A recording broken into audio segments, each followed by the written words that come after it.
que me trae por aquí hoy es que me hicieron una increíble invitación para pasar Tratado de Invisibilidad en Amurrio, y estoy muy contenta de poder compartir esta película con el público vasco. Creo que hay muchas cosas de las cuales se pueden discutir, que no solo pasan en México, sino pasan alrededor del mundo.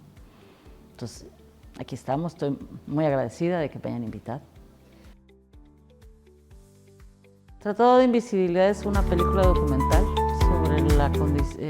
sobre la situación de las mujeres en México que limpian los espacios públicos y que pareciera que están contratadas por el gobierno, pero realmente están subcontratadas por empresas, las cuales pues precarizan sus derechos laborales y sobre todo hay una situación generalizada pues de todos nosotros, de los habitantes de las ciudades, que no las volteamos a ver. Uno no sabe quién limpia su ciudad. Entonces el proyecto empezó con esta pregunta: ¿quiénes son las personas que limpian la ciudad? Y sobre todo, lo que me pude dar cuenta es que el 60% o más del 60% son mujeres, y en general, como bien sabemos, todos los trabajos femeninos siempre están mucho más precarizados, ¿no? Hay siempre una situación de acoso, de abuso, ¿no? El cual está pues muy normalizado, y yo quería hablar de esa situación.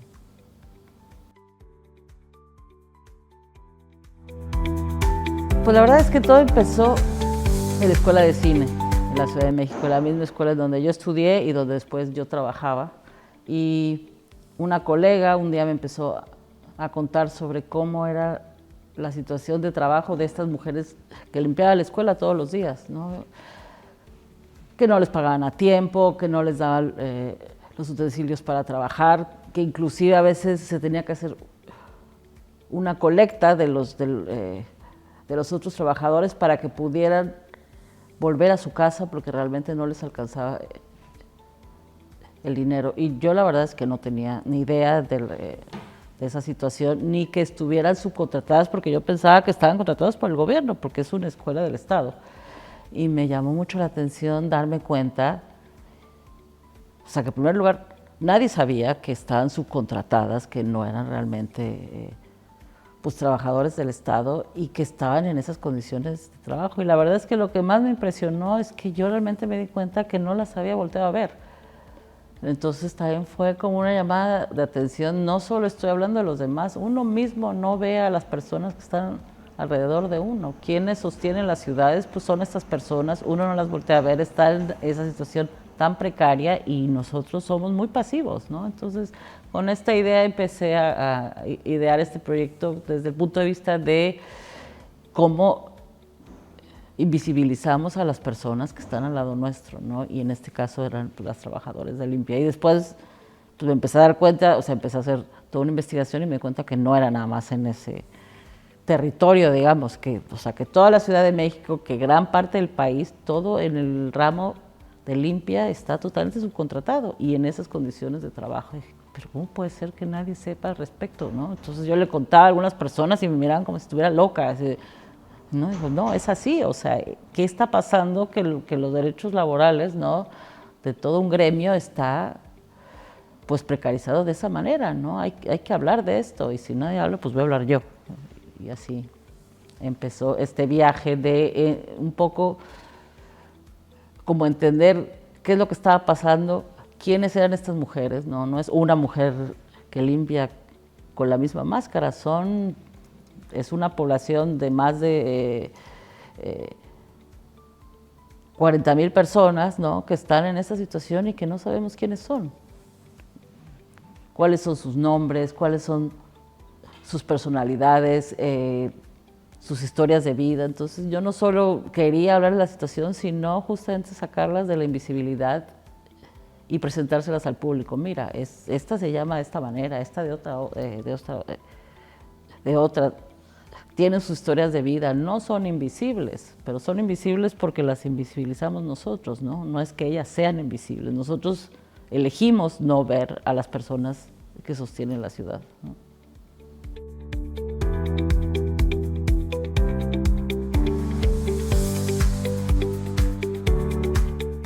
Pues fue un proceso bien difícil porque además cuando empecé a hacer esta investigación y este acercamiento, llegó la pandemia. Entonces era doblemente difícil porque yo sabía, por lo que me habían contado en la escuela, era muy difícil acercarse a ellas porque los patrones, los supervisores, no permiten que estas mujeres hablen.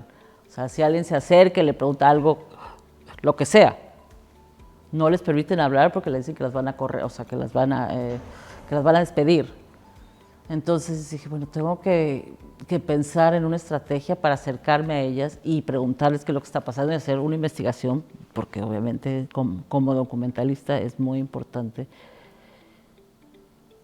pues saber qué es lo que está pasando. Yo no me lo puedo inventar por lo que me han contado, sino tengo que ver qué tanto qué está pasando en esa situación, qué es lo que le está pasando a ellas, cuáles son estas reglas, ¿no?, con las cuales trabajan y cuáles son sus experiencias personales. Entonces lo que hice, empecé a ir a los espacios públicos, a las calles, al aeropuerto, al metro, y lo que hacía es que cuando estaban medio distraídos los supervisores, yo me acercaba a ellas y les contaba lo que estaba tratando de hacer y me daban su número de teléfono. Entonces después desde mi casa yo tenía todos estos números de teléfono con sus nombres y este es del metro, de tal estación, este es de la calle, y les llamaba por teléfono o les escribía y les decía, soy esta persona que vino la mañana, y a las que aceptaban les hice entrevistas con mensajes de audio desde mi celular. Entonces todo eso yo lo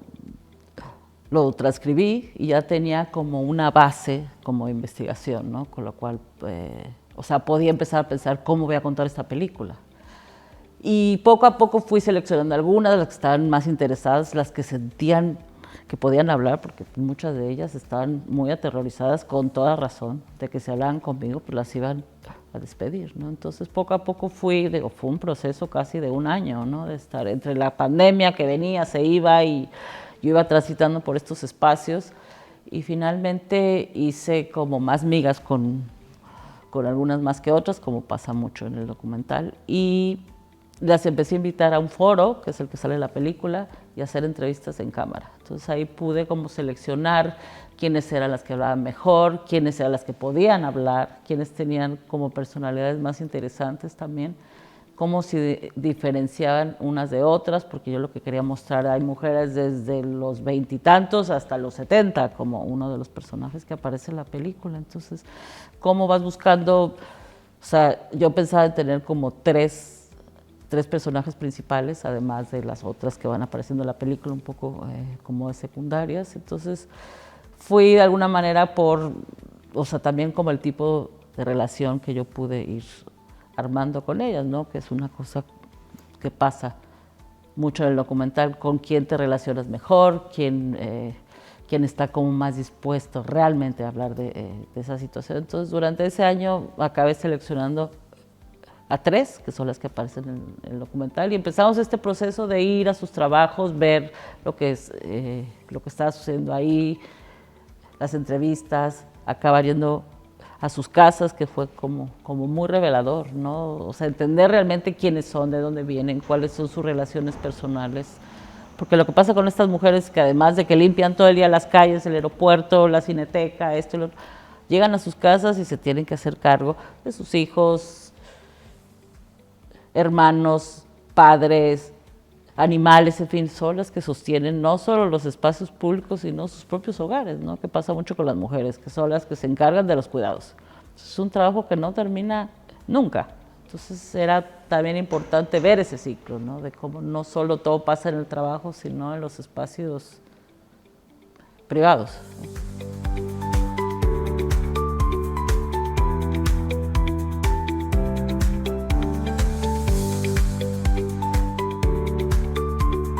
Sí, eso lo tenía muy claro y me lo hicieron saber, además, porque a veces estábamos filmando y aparecía algún representante de la empresa, porque es como, hay una empresa que las contrata, pero cambia de nombre constantemente, no hay una cara, no saben dónde están las oficinas, no saben quién es, hay una empresa, es como un Big Brother is watching you, pero que no saben realmente para quién trabajan.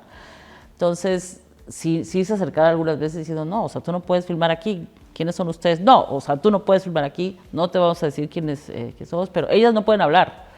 Entonces yo le decía, pero ¿por qué no pueden hablar? O sea, hay libertad de expresión, es lo que uno quiere pensar, pero están tan amenazadas y bueno, realmente pues, todas necesitaban ese empleo, no es que podían arriesgarse, o sea, lo último que ellas, o sea, que yo quería hacer y que ellas querían hacer es que perdieran ese empleo. Entonces había que tener bastante cuidado de no arriesgarlas de esa manera. Entonces, pues era siempre una cuestión de ver como hasta dónde podemos avanzar sin que nos paren la filmación. Y yo lo que hice es que,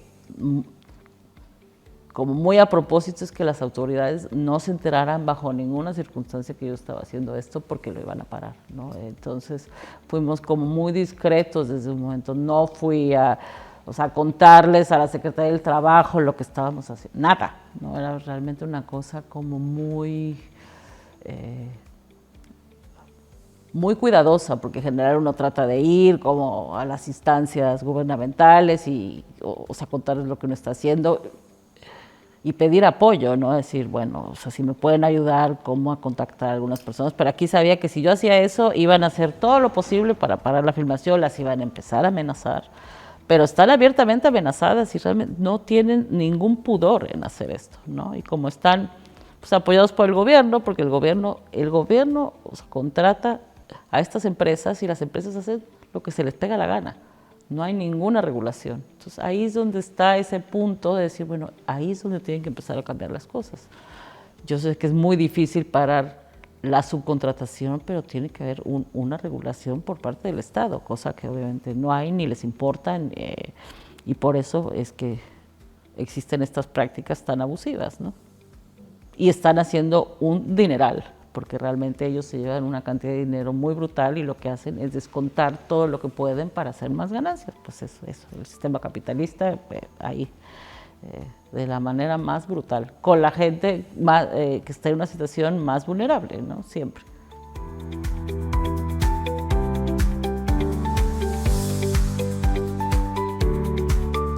Así es, pues desde un inicio yo lo que empecé a pensar, dije, bueno, ¿qué pasa si estas mujeres no pueden hablar o no todas pueden hablar? Entonces voy a tener que generar un lenguaje que haga sentido en la película, en el cual diga, bueno, pues si hay peligro de que corran algunas de las mujeres, vamos a hacer muy, muy evidente en la película que vamos a hacer un casting, voy a llamar actrices, las entrevistas que yo le hice, algunas de estas mujeres se las voy a dar y ellas son las que van a representar este papel. Entonces es interesante porque también hay varias actrices todas representando un mismo papel, o sea, diciendo los diálogos de esta mujer que no puede hablar, y es esta idea como de todas somos ella, ¿no? Somos actrices, pero todas estamos como emparentadas con este personaje porque nos sentimos un poco así también, o sea, también nos sentimos invisibles. Entonces, esta idea de hacer un casting y de que estas mismas mujeres entraran a limpiar el metro de la Ciudad de México, por ejemplo, porque no me dejaban filmar a las mujeres que estaban limpiando el metro. Yo podía filmar una película de ficción, pero no las podía grabar a ellas, estaba prohibido, pero prohibido de una manera, yo me di cuenta, ¿no? Que no había manera que yo me acercara a ellas para hablar porque había una presión muy fuerte, porque sabían lo que estaban haciendo y no querían que... Porque es un gobierno también, que es un gobierno que supuestamente es de izquierda y que dice que los pobres primero y que los trabajadores primero, pero es una verdad pues muy a medias, ¿no? Entonces eso ellos lo quieren tapar. Entonces lo que fue bastante divertido es que vestimos a estas actrices con los uniformes del metro y las metimos a limpiar el metro y a filmar esas actividades que yo ya había visto como las hacían las verdaderas mujeres. Entonces hay un juego un poco entre el documental y la ficción, pero no es un capricho, ¿no? Aunque fue muy divertido, no era un capricho, sino es decir, como no nos dejan hablar con ellas, vamos a hacer todo lo posible para mostrarte qué es lo que pasa con ellas.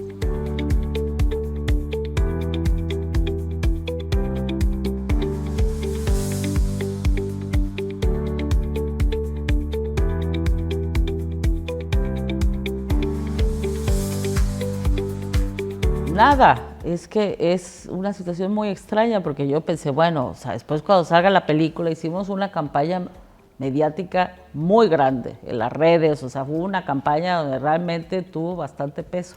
Decía, bueno, ahora o sea, se va a venir el gobierno, las empresas. Nada, o sea, era como si nunca habían escuchado de eso, como si ellos no fueran responsables y de hecho, o sea, la película tuvo dinero público, fue muy difundida en, o sea, la misma Cineteca donde pasa la película y yo estoy hablando de las malas condiciones de trabajo, fue muy celebrada.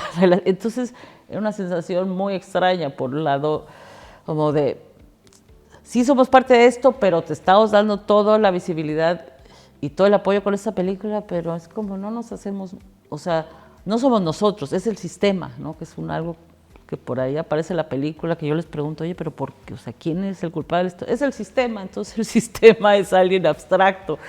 Pero realmente la película ha tenido mucha visibilidad en México, estuvo en todos los festivales del país, estuvo en las salas de cine, te digo, tuvo realmente una presencia muy mediática, hubo muchas discusiones en la Cámara de Diputados, sigue habiendo discusiones, de repente, o sea, me llaman los diputados que quieren hablar del tema, que quieren pasar la película, es como si no se hacen responsables, pero sí le están pasando, no hubo nada de censura.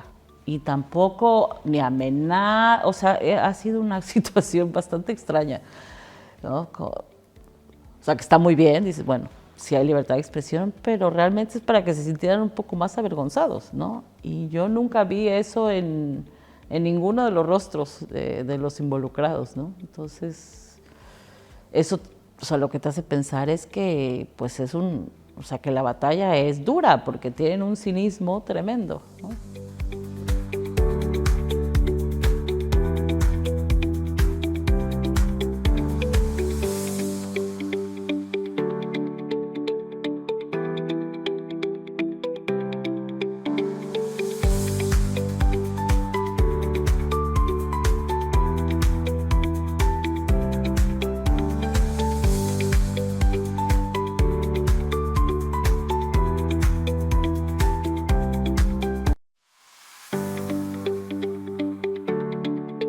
Sí, no, y yo lo que creo es que justamente esta idea de que como son los que limpian las ciudades, tienen que estar avergonzadas, decía, pues no, si los sucios somos nosotros, ¿no? Ellas realmente están haciendo un favor, o sea, la basura es nuestra, pero esta idea de que ellas son las sucias, entonces, es decir, en general, la verdad es que todas me decían, yo estoy muy orgullosa de mi trabajo, a mí me gusta mi trabajo y a mí lo que no me gusta son las condiciones, ¿no?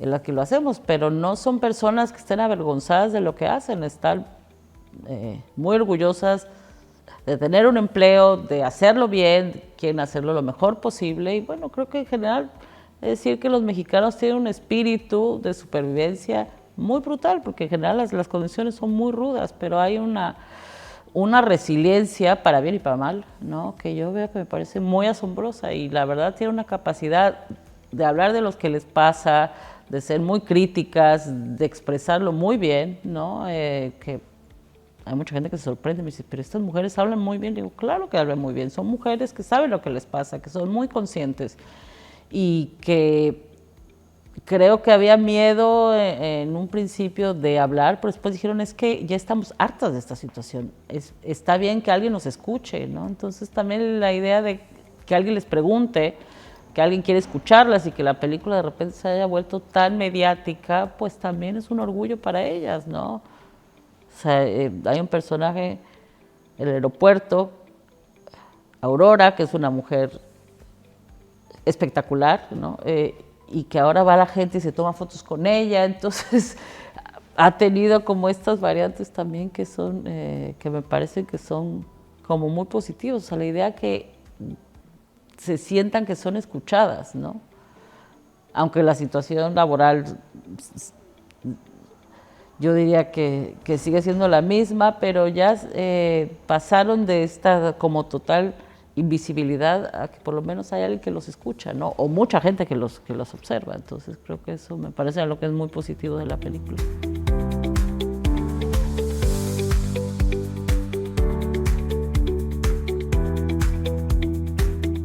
Pues yo creo que eso, y también la idea de que hay que pelear y que hay que organizarse. Entonces a lo mejor sí ha costado mucho trabajo porque nosotros realmente queríamos hacer un esfuerzo para que ellas mismas se pudieran organizar, ¿no? Y que hubiera una posibilidad de, como de formar un sindicato, ha sido como muy difícil lograr eso, pero sí tiene esta idea de que vale la pena luchar, de que vale la pena levantar la voz y que es algo importante, ¿no? Y que si bien las condiciones de trabajo siguen siendo muy difíciles, pero al menos ya saben que si levantan la voz hay cosas que empiezan a cambiar, ¿no? En el aeropuerto una vez más cambiaron a la empresa y se fueron sin pagar, pero al rato sí les acabaron pagando porque la película estaba empezando a hacer cierto ruido y se dieron cuenta pues, que podían meterse en un problema. En la Cámara de Senadores, de repente, muy misteriosamente, después de 3 meses que salió la película, sacaron la subcontratación y ellos mismos estaban contratando el personal. Entonces ha habido estos pequeños cambios que me parecen que son positivos. No son suficientes en lo más mínimo, pero creo que los cambios también tardan mucho tiempo, ¿no? Entonces yo creo que hay que seguir insistiendo. Hace poco, o sea, como te decía, un diputado me llamó de la bancada de trabajo del gobierno en turno y quieren hacer cosas y quieren que la película se vea o sea, fuimos como un conversatorio y dije, bueno, pero entonces tienen que hacer algo con las empresas porque les siguen dando vueltas. Bueno, es que los sindicatos, le digo, no, tienen que hacer algo. ¿Qué va a pasar con estas empresas? Entonces, o sea, las cosas se siguen moviendo. Creo que es un tema inmenso, ¿no? Que lo que estamos hablando es mover unas estructuras anquilosadas, tremendas, pero pues siento que hay que tener paciencia también, ¿no? Hay que seguir insistiendo, pero no hay que tirar la toalla de que como no cambió nada en 1 año o 2, ya no van a cambiar. O sea, creo que hay que seguir insistiendo.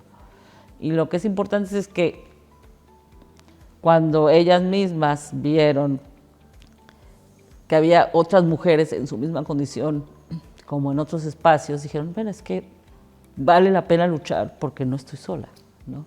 Hay más personas como yo que quieren levantar la voz y que no están de acuerdo. Eso que me está pasando a mí, o sea, no es que estoy loca yo, o sea, es que le está pasando a mucha gente y tampoco están de acuerdo. Entonces creo que son estos pequeños posibilidades de cambio, ¿no? Lo que hace la diferencia.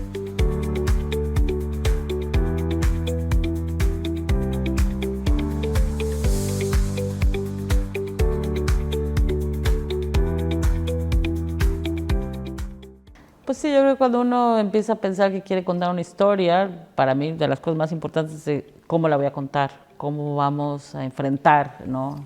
Este desafío, cuáles son las reglas del juego y por qué, ¿no? Cómo vamos a hacer esta película. Entonces, las primeras decisiones que tuve, la verdad, es que iba a ser en blanco y negro. Me parecía como importante crear esta idea como que estás entrando como a otro mundo, un mundo que parece muy normal, pero está en otro color porque uno vive en otra realidad, uno no ve a estas mujeres. Cómo hacer esta idea que estás entrando a este espacio donde ellas habitan, que uno ni se entera, está ahí al lado, pero no se enteran.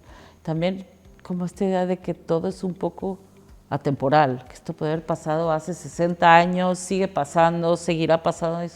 Y el color, lo que pasa es que te da esta idea de un tiempo y un espacio muy específico. Entonces, lo que está bueno de blanco y negro es que sí da esta sensación homogénea, ¿no? Que no es muy claro, aunque es obvio que es la Ciudad de México, pero en qué espacio es específicamente, cómo hermanas el metro con la calle sin que brinque, porque en el metro y los países todos son los colores muy chillones, anaranjado, fosforescente, y creo que distrae mucho. Dije, yo quiero enfocarme en ellas mismas y también creo que era muy importante como observar con cierta belleza, con estilización, de decir, ellas se merecen verlas como de otra manera, ¿no? Y creo que el blanco y negro también ayudaba a eso, o sea, por todas estas cuestiones de las primeras decisiones que yo tomé es que fuera en blanco y negro, y después que era una especie como de búsqueda, porque yo estaba todavía un poco investigando, entonces creo que es importante que esté mi voz, porque hermana todos estos espacios, ¿no? Entonces un poco de hay que salir, aunque yo sabía muchas cosas, pero a buscar estos personajes y que sea evidente esa búsqueda. Es un poco o sea, la estructura era un poco así, ¿no? De ir transitando estos espacios, encontrando estos personajes y tratando como de averiguar qué es lo que está pasando en esta situación. Eso le daba una estructura que además no es que aparecieran de repente por ahí unas pegadas con otras, ¿no? Era este cuestionamiento. Entonces, que la voz, ¿no? O sea, mi voz que está presente en la película todo el tiempo era pues un hilo conductor, pero que no era desde el punto de vista de yo voy a hacer comentarios, ¿no? Desde mi posición, porque me parecía que era muy falso, pero sí esto como un punto de encuentro, ¿no? Y bueno, yo hice como un trabajo muy profundo, que en general siempre lo hago con el fotógrafo, de cómo vamos a mirar. Hay, por ejemplo, una insistencia como de ver el piso, ¿no? De ver desde abajo, porque pues, es lo que ellas están limpiando, ¿no? Uno está pisando todo el tiempo, uno está ensuciando, entonces hay como, no se ve, como en general, se ve desde un espacio, desde un punto, o sea, ¿qué es importante para ellas? Pues hay que ver lo que pasa aquí abajo también, ¿no? Y ver como referencias fotográficas, qué nos gustaba, sí es blanco y negro, pero cuál es el grano, cómo se tendría que ver, cómo se miran estos espacios, cómo se ve esta ciudad de México monstruosa desde la perspectiva donde ellas lo están habitando, ¿no? Toda esa manera pues de contar una historia que creo que a mí es lo que me gusta dentro del documental, obviamente es como la investigación y la relación con los personajes, pero también esa manera de narrar, que me parece muy importante, cómo hacer que las películas documentales no sean un reportaje nada más, ¿no? Como que esté filmado de la manera que sea, no, hay un punto de vista, ¿no? Hay una manera que es importante, muy importante, yo diría, de lo más importante, cómo se narra y desde dónde se narra, ¿no? Y cómo se tendrían que ver las cosas. Entonces todo esto empezó, son como, es parte como de un proceso, ¿no? De ir encontrando cuál es el lenguaje de cada película y desde donde uno lo quiere contar, ¿no? Entonces, pues y después creo que algo muy importante es el lenguaje sonoro. Todo el trabajo que hicimos de la postproducción de sonido con la música, que es una música que no se siente como ajena al ruido de los espacios, ¿no? Que no quería que fuera algo muy sinfónico, que no tuviera nada que ver, sino de estos pequeños ruidos, como que nace la música, es generar cómo suena esta ciudad desde los barridos, las botellas que se escuchan por ahí, o sea, de repente está como muy presente el tráfico, pero de repente es más este mundo sonoro de quien limpia, entonces todo esto pues tiene que ver con el lenguaje, ¿no? Es el lenguaje visual, pero también es el lenguaje sonoro y creo que esos procesos son muy enriquecedores en el cine, ¿no? De cómo uno trabaja, porque es un trabajo colectivo, ¿no? De cómo cada quien pone sus talentos y sus ideas y hay algo de la música también que es un poco gitano, que parece que es un poco ajeno a la mexicanidad, pero a mí me parecía algo dentro de estos movimientos, estos carritos, esta manera como de moverse que tenía algo de gitano y la música tiene estos elementos gitanos también.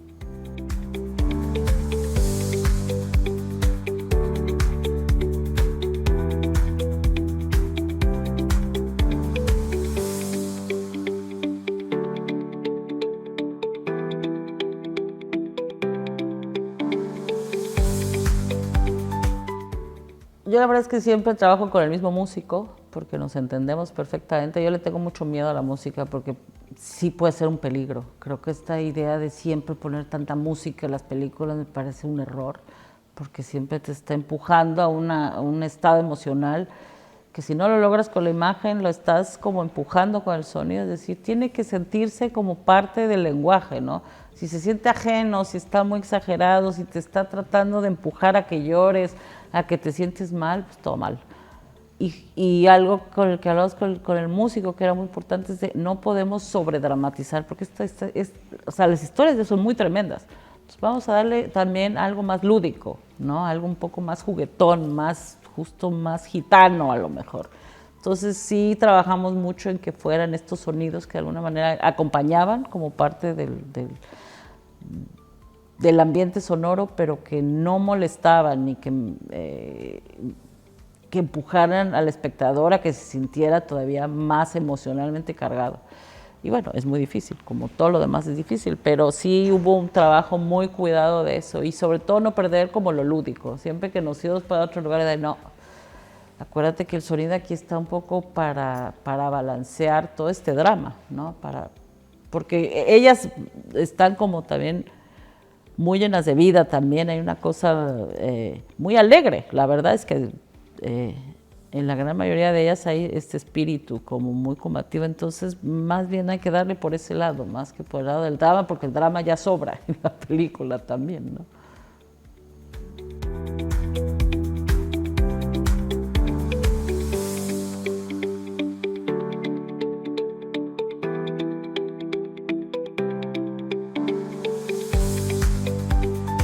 Pues esta es la primera película que yo produje, o sea, yo produje sola. O sea, sí hay una persona, un gerente de producción que yo contraté y que me acompañó durante todo el proceso, pero sí fue una película que yo produje sola. Yo conseguí todos los fondos, me puse a... O sea, como que sentía que necesitaba mucha libertad creativa, que necesitaba mucho espacio. Y yo en general siempre he trabajado con más productores y siempre hay una especie de jaloneo, ¿no? De sí, pero ¿por qué no vas por acá? En fin, que está bien porque te ayudan a muchas cosas, pero en esta película yo sentía que no quería ese jaloneo, que quería mucha libertad creativa y pues yo produje en el sentido, o sea, de conseguir los fondos, de decir cómo iban a hacer las cosas y obviamente hay ayuda de, no es que, o sea, que yo me puse como a conseguir todas las locaciones solas, no, o sea, hay una ayuda de producción, pero más de la organización de todos los días, ¿no? Pero sí, a comparación de mis otras películas anteriores, que eran mucho más complejas, ¿no? en muchos sentidos también, pues siempre había 1, 2, 3 productores, y en este caso no. Ya es una película que sí hicimos con muy poca gente y yo conseguí los fondos, ni siquiera o sea, aplicamos a los grandes fondos, porque es una película bastante barata. Entonces fue a través de organizaciones no gubernamentales, de Open Society, que es una fundación global que nos dieron fondos, sí algunos fondos públicos, pero más pequeños. Entonces fue así un trabajo un poco de hormiga de ir consiguiendo los fondos necesarios. Hay una productora española que después entró a pagar la postproducción, entonces fue un poco que se fueron sumando, pero sí fue una gestión mía, de alguna manera. Y que hay una parte que no está tan buena porque uno sigue después de 2 años haciendo un montón de cosas que son cansadas, ¿no? Pero bueno, es un poco el precio también que hay que pagar, ¿no? Una cosa por otra. El precio de la libertad. El precio de la libertad, ¿no? Y el precio de vamos a hacer esta vez como yo, o sea, todas las cosas como yo quiero y no quiero estar discutiendo de por qué. Pero bueno, después uno tiene que estar mandando a todos los festivales no las copias y las cosas, porque uno se queda solo haciendo, pero bueno, digamos que es una cosa entre muchas buenas.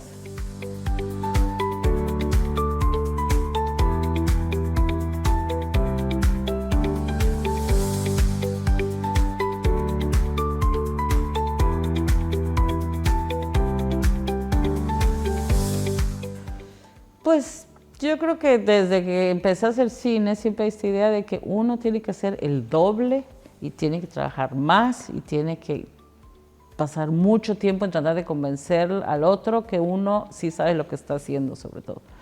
Entonces, creo que es algo que ahora a lo mejor siento que uno tiene la sensación que ya se ganó ese piso en algunos espacios, pero sí hay esta sensación que uno tiene que estar probando todo el tiempo que sabe lo que está haciendo, que es muy agotador. Entonces, yo no diría que no tuve ni los fondos, ni la posibilidad de hacer cosas por ser mujer, pero sí es esta sensación de que te miran como, ay, a ver si sabe lo que está haciendo, porque bueno, este proyecto es enorme, realmente sabes lo que está haciendo. Entonces hay que estarse demostrando al otro, porque uno sabe que lo puede hacer. Es complicado, la verdad. Entonces, pero bueno, creo que como todas las cosas, uno llega como a cierto nivel donde ese esfuerzo es menor, pero pues, o sea, le pasa lo mismo, o sea, a todas las mujeres que están empezando, o sea, y creo que por eso siento que hay tantas mujeres haciendo cine documental, porque tiene esta posibilidad justo como de libertad, a lo mejor de llegar a hacer un proyecto sin necesitar a tantas manos, a tanto presupuesto, ¿no? Que hay un territorio un poco más libre, porque es muy duro. El mundo cinematográfico para las mujeres sigue siendo muy duro, ¿no?